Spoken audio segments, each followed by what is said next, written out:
नमस्कार दर्शक बंधु मु सुकन्या आपण मानक पई नहीं आसी गोटे सुंदर सा रेसिपी सिमेई। तो चलतु देखिबा मु केमती सिमेई प्रस्तुत करछि। तो बहुत सिंपल वे रे करछि। आपण माने थरे मो टिप्स फॉलो करंतु आ थरे ट्राई करंतु। कढ़ई ताती गला परे मु किछि घी पकेइली तापरे सिमेई को पकेई देली।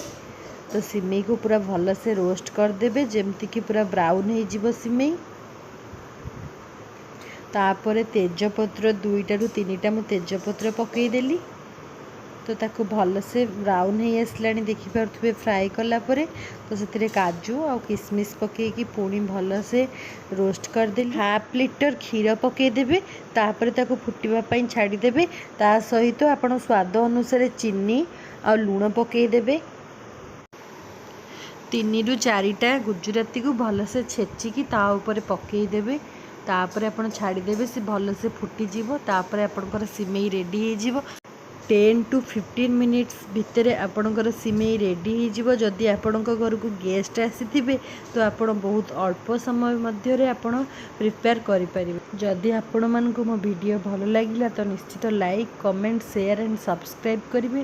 पाखरे थिबा बेल आइकन को प्रेस करिवे तो मो न्यू वीडियो आपण मानक पाखरे सहजरे पहुंच परिबो।